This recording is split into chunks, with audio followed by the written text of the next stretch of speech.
Do you ever see a successful woman on your feed or in a magazine and think, wow, it must be nice to have it so easy? Well, think again. Behind that glossy cover or smiling face is a ton of hard work, countless failures, and endless learning experiences.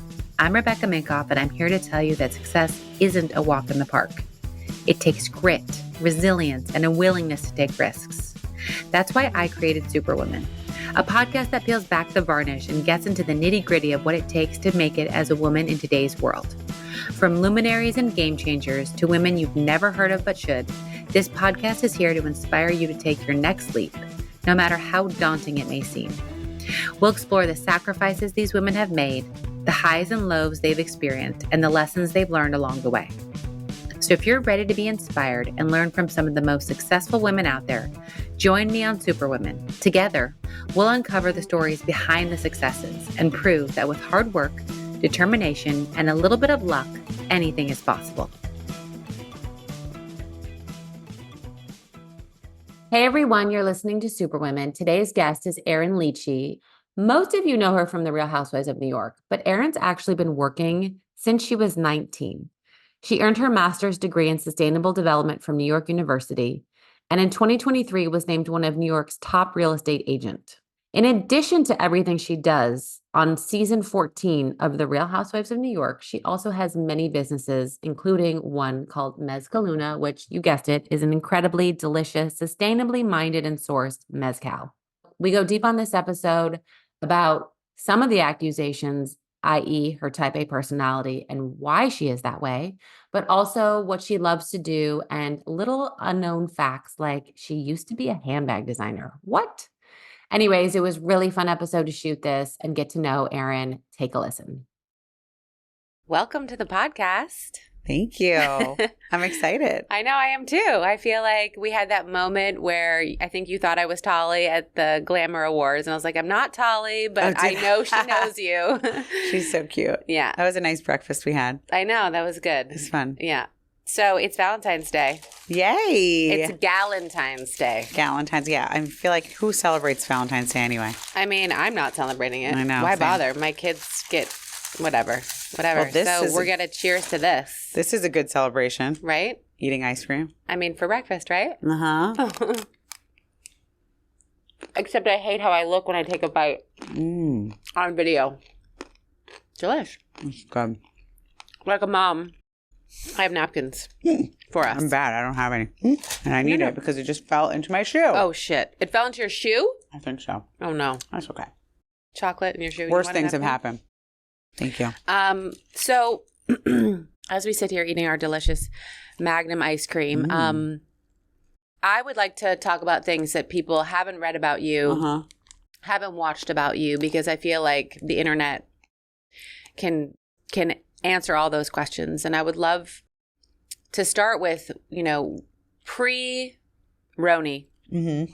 What? I'm going to eat this whole thing, by the way. Okay, great. I'm gonna eat this too. I really shouldn't. Well, take it away from me at some point. Okay, well, if you want, it's right here. This is off camera. Okay. What was your path and journey and interest and work pre? Okay, so I'll give you my whole story. Yeah, I want it all. I've always worked, like even as a young teen. Okay, let me put this away before I eat the entire thing at 10 a.m., which I honestly would do. Thank you. It's delicious. So I've always worked, and then I went to college at 19. My mom was like, you should get a real estate license so that you can, because your family work summers. is in real estate. Yeah. Yeah. My dad owned a business in New York, like the Zohan. He had an electronic business. He's like literally so like stereotypical. But so she was like, get your license and you'll work, summers. So I got my license at 19 in college and started working summers with her in real estate. And then when I graduated, I had different jobs. Like I worked with a friend of mine. You probably know the Rosens. Yep. Yeah. So Austin was a good friend of mine from high school, and he had started a new business, Jackson Jokers, which I'm sure I don't know if you've heard. Do you know Scott Lerner? Scott Lerner. No. Anyway, I worked with them on this like t-shirt line that they had. We'd go to like the Vegas trade shows. That was really interesting. And then I ended up, my mom had this building that was like really, so the way a lot of new developments will sell is just like completely bare bones. So you come and you basically look at an empty space. Some people like to purchase like that. Some people don't. But I find it really interesting to sell that way because you really have to sell a vision. Yeah. So it was really, it was like very, very raw. Middle of winter. My mom was like, listen, it's too cold. I can't handle this. Like, you sell it. I'm like, okay. So I think I was like 22 or something. I started selling this building and I did really well. So the head of new development for her company at the time was like, she's got something. Yeah. So he kind of plucked me from that and I ended up selling 4 buildings, 4 new developments by the time I was 23, which then sparked my interest in new development. And so I went to NYU to grad school for sustainable development, got my master's, at the same time met my husband, got married.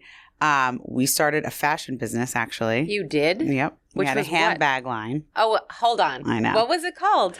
It was called Erin Dana, and then it turned into Framework, which was like, we ended up selling the name actually to Frame, but it was a shit show. Like, I don't know how you do it. I would never go back into the fashion industry ever again. Like, I'm scarred. I'm scarred and I'm still there every day.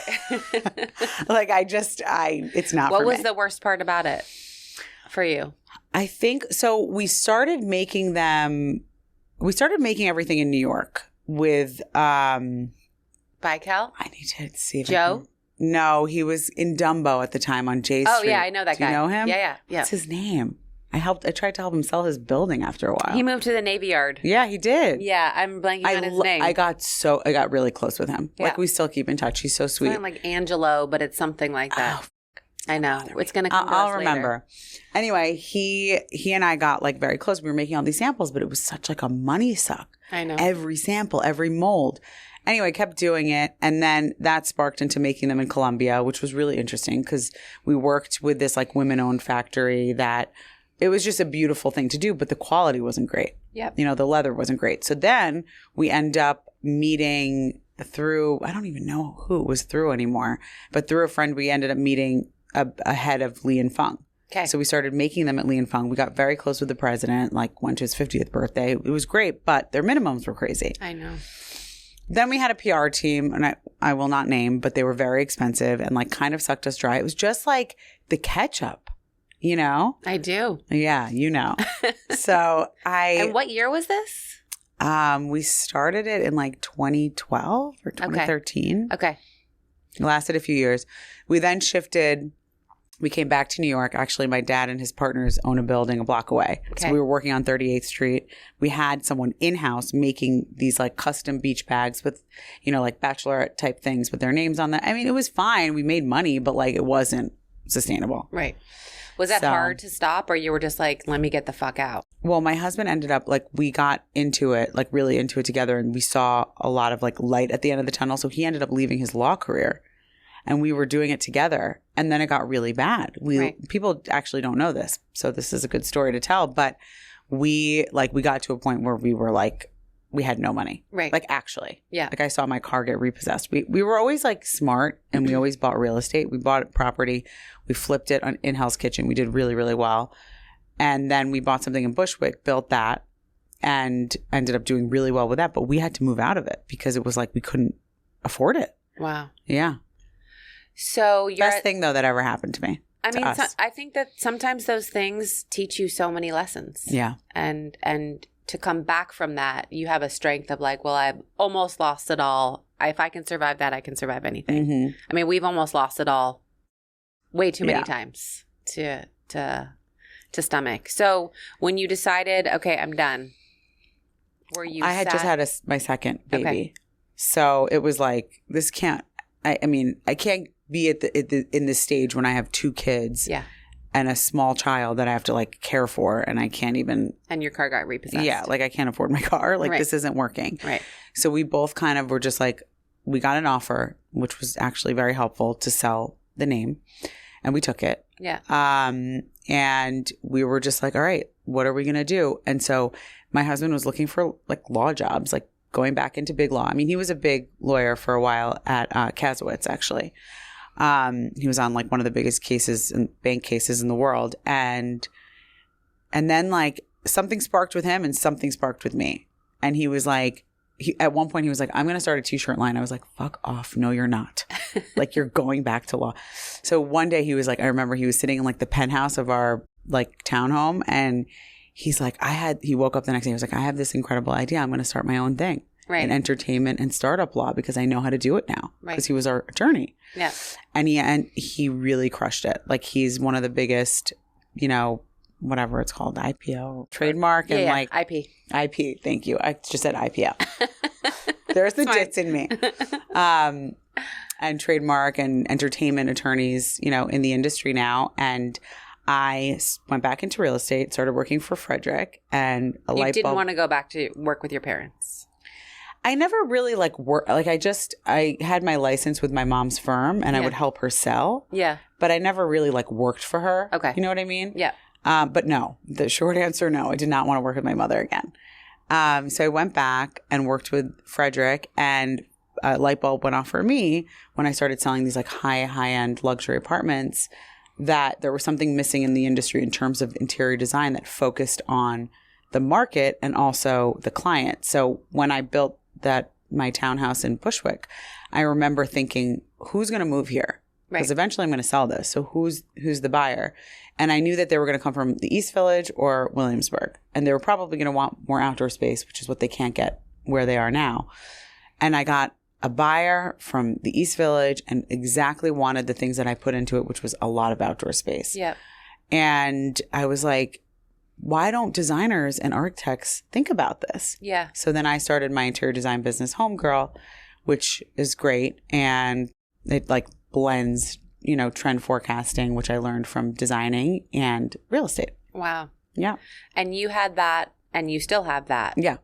And then you said, let's launch tequila. Okay. Or mezcal. So we're like serial entrepreneurs here, as you can tell. What kind of made you switch? Okay. So I'll be very honest, but about, I think like 12 years ago or 15 years ago, we went on our first trip to Tulum. I fully fell in love. Like, the lifestyle, it's so beautiful. You're in the middle of the jungle, but you're on a beach. It's just like exactly what I love. It got a little touristy, but it's still a beautiful place. Yeah. And I remember one day, one of the guys at the house, we became friendly with one of the guys who like was running the house. He came home and he was like, let's do mezcalitas. And we're like, what's a mezcalita? We took these shots, and I remember drinking a lot and feeling okay the next day. Yeah. And I'm like, how is this possible? So he started explaining, well, mezcal is better for you than tequila because of this and this and this. And that's why people drink it here. And I was so hooked. And we started exploring mezcal. And honestly, when we got on the show, we were like, this is kind of a perfect opportunity to build this brand now. Because it's always been in the back of our minds. So that started it. So did you launch it coinciding with being on the show? Or you already had sort of had everything in place? No, we launched it. I got on the show, and I was just like thinking, like, what do I want to do? Like, what's a product that I want to sell? Because that's not what I'm in the service industry. So is Abe. So we're like, you know, it's takes time away from that when you're on a show like this. So we were thinking about a product, and we were like, oh my God, the mezcal. Yeah. And that's where we came up with Mezcalum, which is mezcal Tulum. Yeah. Kind of like summer in a bottle. Yeah. Tulum in a bottle. Yeah. And we just started it. I mean, we raised a good amount of money. You know, it wasn't hard like my fashion business was. I think also it feels so natural because it's right. Yeah. You know, like that. I was forcing that other business. And it's hard to give it up when you're in it, because also I'm very stubborn and like I want to win. Same. You know, but it was just time, and like this just feels so right. Like I can feel it in my bones. People say trust your gut. It's so true. Yeah. Was it hard to learn, like to go into an industry that virtually you knew nothing about? Well, we did things very differently this time because we learned from our mistakes, and we brought in a lot of partners. Okay. We have an incredible advisory board. I mean, we have a person on our advisory board and an investor that was the president of Boston Beer Company. Okay. So like he tells us what to do. Right. You know, and we have a lot of people like that. And also actually our mezcalero is our partner. So he invested because he's so excited about it. So it's just a different thing now. We have a lot of heads. We have board meetings. It's just a whole different animal. Right. You've taken every single thing you did wrong and made sure that you didn't repeat that mistake. Yeah. Isn't that the nice thing about getting older? It is. I think every year gets better. People complain about getting older. I love it. I'm not upset about the number. I'm just upset about like the changes in the body that I'm like, oh. Yeah. Yeah. It's harder to get back into things. For sure. So, you were portrayed as very type A. Yeah. And we didn't see a lot of your personal life. Yeah, I know. It was all cut out. We filmed a lot of it. Why? Like, talk to me. Like, what do you wish had been about your personal life and you off camera, or, that you feel like didn't get shown? Yeah. I mean, I wish people understood how I grew up because it dictates a lot of the way I am. Yeah. Obviously, like most people. I grew up taking care of my siblings. My dad was a single father. It was very challenging. My mom is my mom, but my younger siblings are half siblings. Okay. And my dad raised them. Long story. Sorry, I'm confused. I'm the oldest. My dad and my mom had me. Yeah. And then they got divorced. My dad got remarried and had 4 kids. Okay. And he raised them. Their mom is not in the picture, and he raised them. Wow. So, and my dad's an immigrant. Like, he has the heaviest accent. People don't understand him on the phone. So, like, he needed a lot of help. Yeah. And I was the girl, like the oldest girl. So, I mean, my dad would go to Israel for work for 2 weeks, and I would, like, in high school, like, wake my siblings up and be like, let's go, breakfast, like, How school. old were they? I mean, they were like kids. I mean, my sister's 4 years younger than me, and then it's like one after another. Wow. My youngest brother's 10 years younger. Basically, Child Protective Services, had they known, would have taken to you guys. Well, I don't know. Maybe. I don't know. My dad was he thinks differently. Yeah. He's off the boat. It's not. Yeah. It's just a different mentality. But, so I grew up feeling a lot and like holding a lot of people's emotions and caring a lot. Like, I moved my brothers into college. My dad doesn't know how to do that. Right. He doesn't know how to shop at Target for like college things. Right. I think there's a dichotomy there because on one hand, it affords me the ability to handle a lot. Like, I can multitask and I'm comfortable with it and I'm not scared of a lot of people all the time. But also it makes me very like regimented and sort of organized and yeah, you have to be. Yeah. So people don't know that.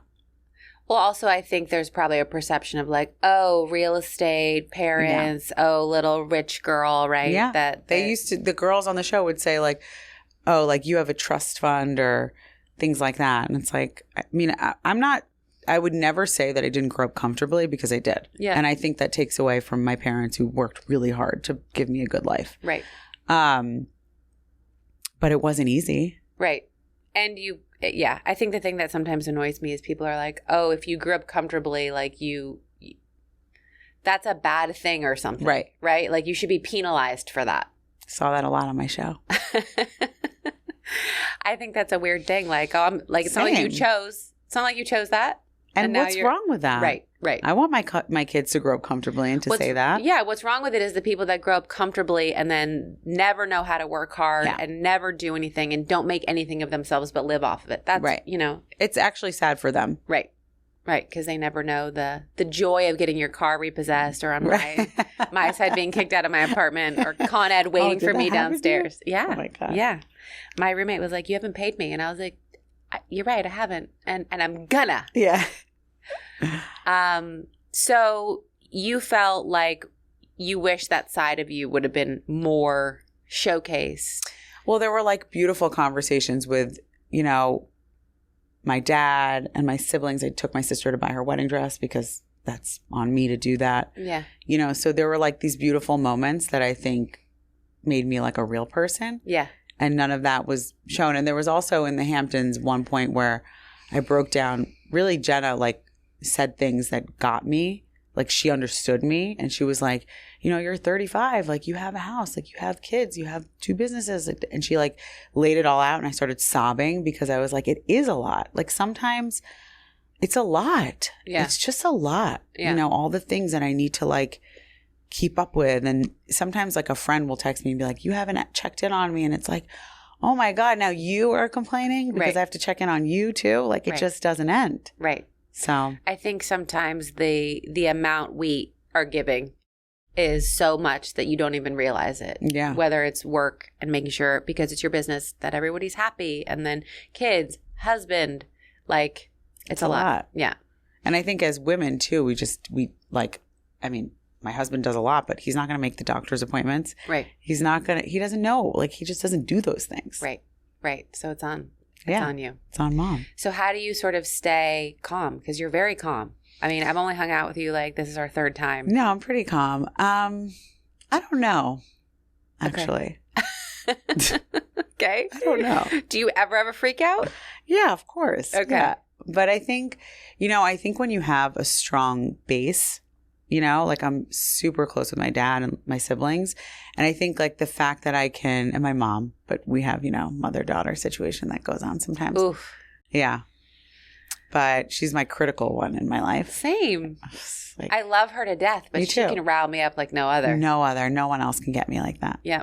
Well, why'd you do, Levi told me, I'm like, can you just be here and not say anything for 1 second? I know. But I think when you have that, like, that base, Yeah. it's like if I'm really frustrated, I'll call my sister and I'll just rant. Yeah. And then it's out. I'm done with it.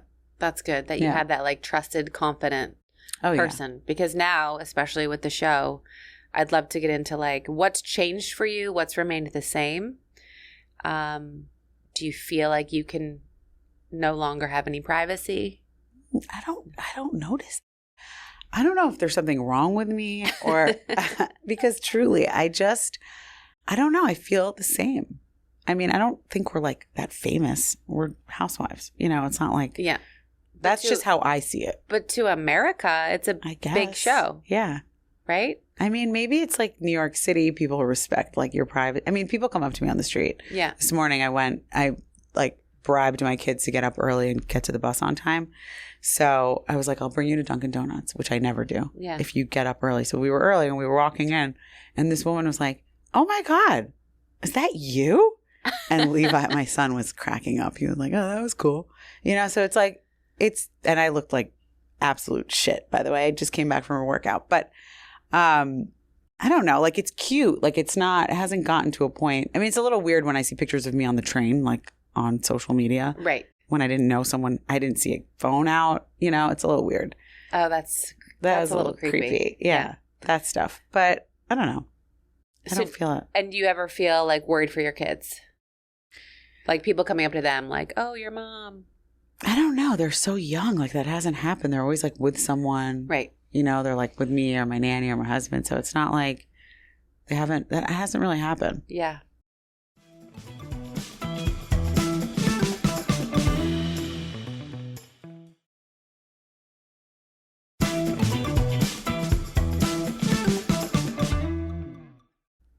So what would you say, for the mezcal, like your goal for it? I really hope to change the industry in a way that's meaningful. And what do you want to see changed? So I feel like now is a time where people are exploring, people are sober curious or people are still drinking really heavily and they can't figure out how to get out of it. And my lifestyle is one that I feel like a lot of people ask about, like, how do you stay fit? Like, what do you eat? Do you drink? Like, and whoever watches the show, they see like, I'll get tipsy, but I never get like wasted. I just don't really do that anymore. Yeah. And I think what's so beautiful about mezcal or really any spirit that you vetting, that's good quality is that you can sip it and have a good spirited night and then have a great day the next day. Right.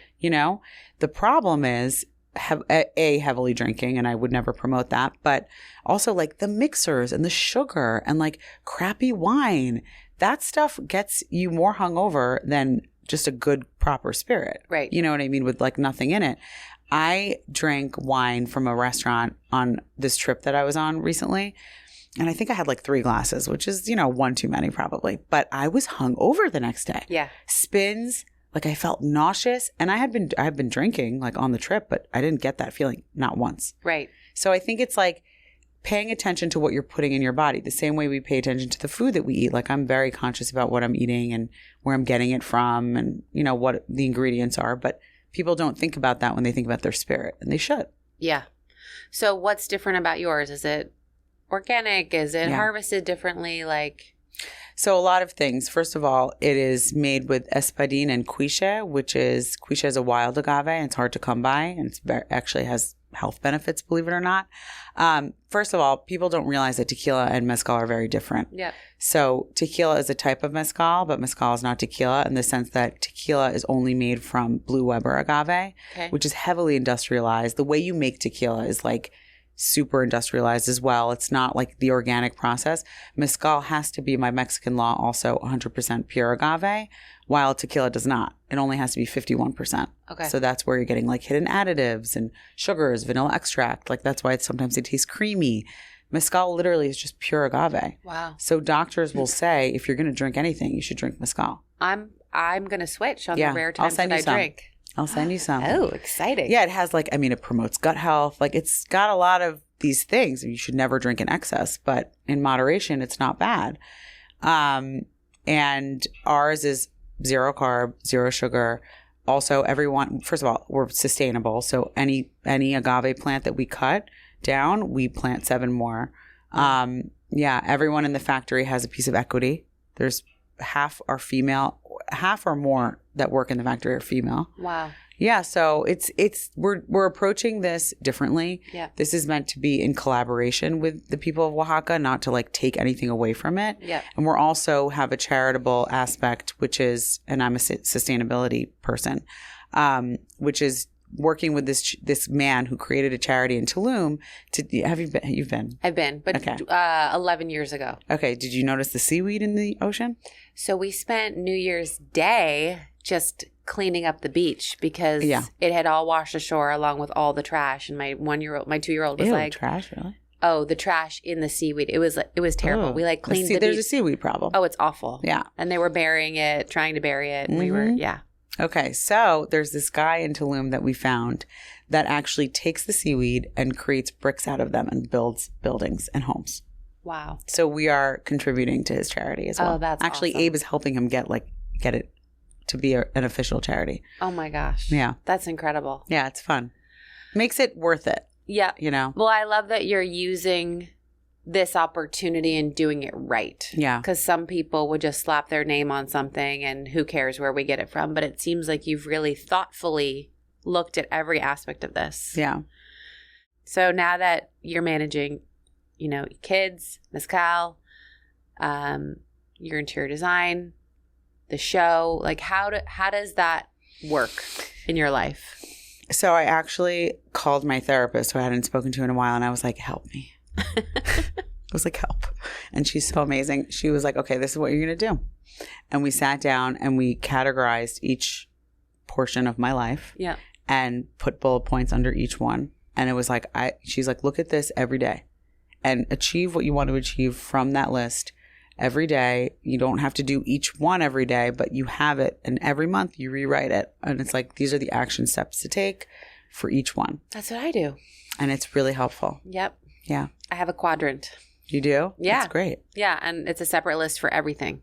And I look at it. I'm a big list person. So big list. We have but I need to write it down. Like I can't have it in my phone. Oh no, I have a planner. Yeah. It's like this big. Yes. People make fun of me. I take it everywhere. Yeah, same. It's huge. It's actually called the Law of Attraction book. It's so embarrassing, but it has it all organized, so I use that. Oh, that's nice. So that calmed you down? Fully. Like just having it written by my hand in a book that I look at. Yeah. And also I think like writing it down makes it like stick with you for longer. But yeah, that helps a lot. And would you say that on the times when you're filming, it was like, oh my gosh, I still actually have a business to run. And how did you do that? At one point I was like, you guys have to come with me because I can't film without going to my clients. We have an install. And so they came. Yeah. And actually it was crazy because it was, of course, the one time my contractor was walking on the planks and fell through the ceiling of the neighbor. I'm like, how does this happen? The one time they're here, but it was like crazy.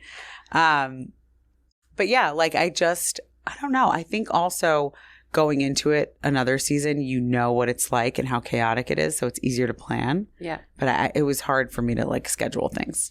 At what point in filming did you know, were you like, this, I can't just be filming, I have to work? And then come along. Oh, always. Always. Like the crew would always joke, like, do you always have your iPad out? And I'm like, yeah, I have to work. Right. Like, you're not paying the bills at all. So. Jesus. So tell me what has changed for you since the show and what hasn't?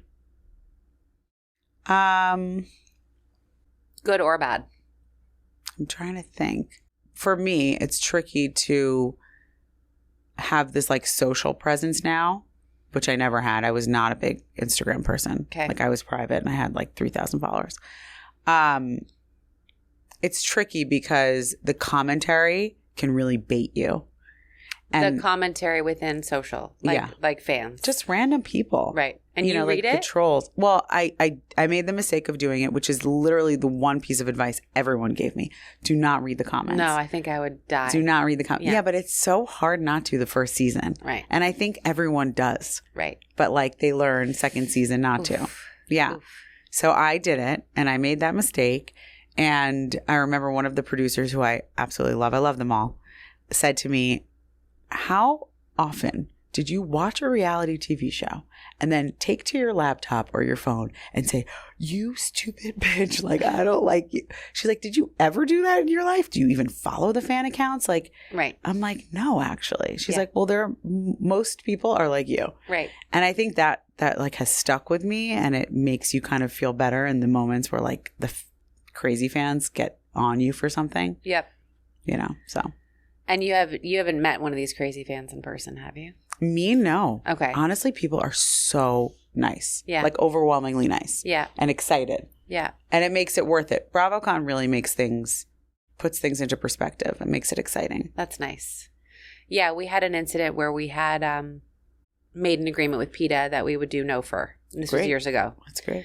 And then someone, not me, and really not me, just put up a fur item. And on your for sale, like on your site, yeah. Oh my god. Anyways, whoa! The angry fans came out, and I was like, whoa!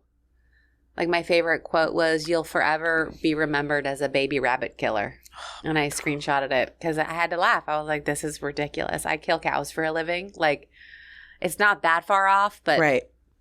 Anyways, I got a taste of that, and I was like, wow, people are. Yeah. Some people, majority are great, but some people can be trolls. Well, the problem also is there's no like explaining. Like there's no understanding. There's no like, I mean, this whole thing came, I'm sure you saw with my rent. Did you see that? Yeah. Ridiculous. Yeah. And it's like, if you read the article, you understand that I was doing what was within my rights and I would do it again. And even if they wrote 10 more articles. But it's like, if you read it, like this is a real issue that goes on in New York. Like 5 months, no elevator, having mice. Like I had to do something to get it fixed. Yeah. And then there were 6 months that went on. It's not like I just didn't pay my rent. Why would I renovate a huge, apartment that I lived in for all this time and just decide not to pay my rent one day? It doesn't make sense. Right. So, like. That kind of stuff, like those comments are just like obnoxious. It's like, pay attention. Yeah. If you're going to make the comment, at least read the article. Yeah. In full. So, whatever. But but I learned how to brush it off. Like I was going to just about to say that fine. I feel like you just are like, yeah, I really was fine this time. I remember. So the things that get me are not like the public perception. It was the day before the reunion, I thought it was going to go really bad because of the texts I was getting in the group chat and like the fighting within the group, like that got me. Like wow. I had to take a bath to calm down at one point. Like I was on the phone with the producers. I was crying. Like I was so like uncomfortable with the fact that I would be in a room with people that I like cared about. Yeah. And that they would just attack me. That riled me up way more than this stupid shit. Wow. Yeah. This is the thing that I don't understand. It's all grown, mature women. And the cattiness is next level. Yeah. On our show? I mean, it's not as bad. No, it's not as bad. But it's just like the fact that you're having a group chat and they're attacking you in it. Yeah. Like, I don't deal with that in my life in terms of like my friends. And so like, I don't know that I'm equipped. I don't know that I would be equipped to deal with that. It's not easy, but at the end of the day, it's like any honestly girl group. Like Right. there are always going to be disagreements and like arguments. Right. And it's a little bit more of like a pressure cooker, Right. you know, when you're on a show, but it's still the same. Right. And it's natural. You know, like Uba and I got into something. We didn't know each other well enough in that way before that happened. And now it's like we both know. We Right. know like what our intentions are. I don't think that she went off on me, but I don't think that she meant any actual malice, which to me, the intention is more important than For sure. people can. I mean, I have 1 of 5. We get in crazy fights. Yeah. Yeah. You know, I'm used to it. Siblings next level. Yeah. Yeah. So I always wrap my interviews with 2 questions. What is one thing we'd be surprised to know about you? Okay. Is the first question. It can be funny, it can be embarrassing, it can be a skill. I'll give you 2. Okay. 1, no one would ever think that I ran the New York City Marathon, but I did. And that was Wow. a bucket list. Did you train for it? Like barely. What? No, I'm not a runner. I suck at running. How do you just Well, I run? ran like 10 miles. That was like my longest one. Okay. It was awful though. I hated every minute of it. Hated. Did you have a good time? Like time as in like No. the time you finished it? No. No. So my husband's father passed away from brain cancer. So Abe wanted to run it to raise money for the charity. That was the only time I'd be like, okay, fine, let's do it. Yeah. And we started running together in the beginning and he was like, come on, like, let's go. And I was like, fuck off. I'm like, you run on your own and I'll meet you at the end. Like, I cannot deal with this. So I had to wait for me like an hour and a half. Oh my God. I hate running. And then let's think of something funny and embarrassing. I'm trying to think. I mean, love there's that you're so going for the many. funny and embarrassing I know. one. There's so many. It's disgusting. But I can probably eat 2 like huge bags of Smart Food cheddar popcorn in one sitting. Wow. I know. That's a lot of fiber. I know. Is it? It's fibrous?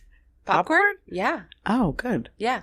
Good. Okay. I mean, I don't recommend it as yeah, like but a Smart fiber Food is like the shitty one. It's terrible I for love you, it. but It's so good. I'm It like is addicted to popcorn. I could eat like a shitload of it. oh my gosh. I know. It's Well, not good.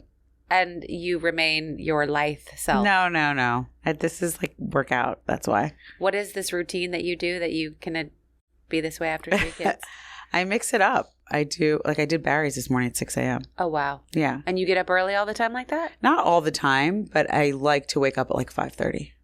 Like 5:30. Always been that way. No. Oh. Oh my God. I was such a sleeper. I was like a late sleeper. When did that change? Because, Kids. okay. Because if I don't wake up early, I feel like I have no time to myself. Yeah. And I need like an hour. Yeah. I need an hour before I work out. No, 30 minutes. Okay. To like so have a you wake coffee. up, you have a coffee, then you do your hour-long workout. Yeah. Then the day starts. Then the day starts. Wow. I Yeah. admire that discipline. I mean, it's not every day, but a lot of days. Yeah. Okay, so my last question for you is a piece of advice you would love to leave listeners with, either that you learned the hard way or someone gave to you that was helpful.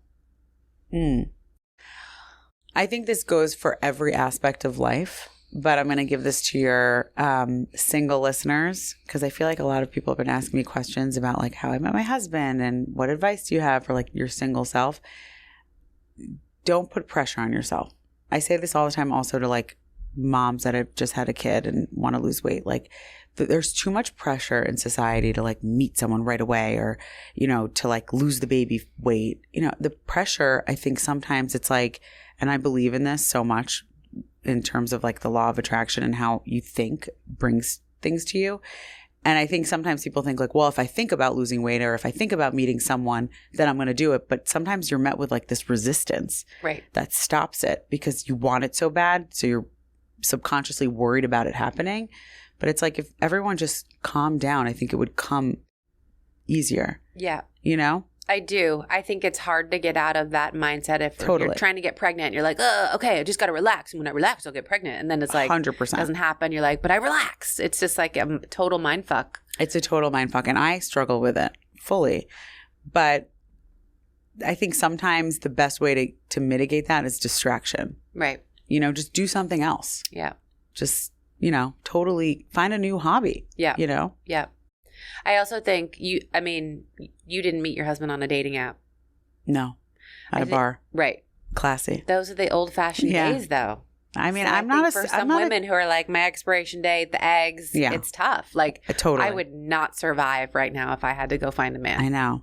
But like, go to music festivals, like go to concerts, go to you love. bars, like do stuff that you like and that guys like. Yeah. You know? Yeah.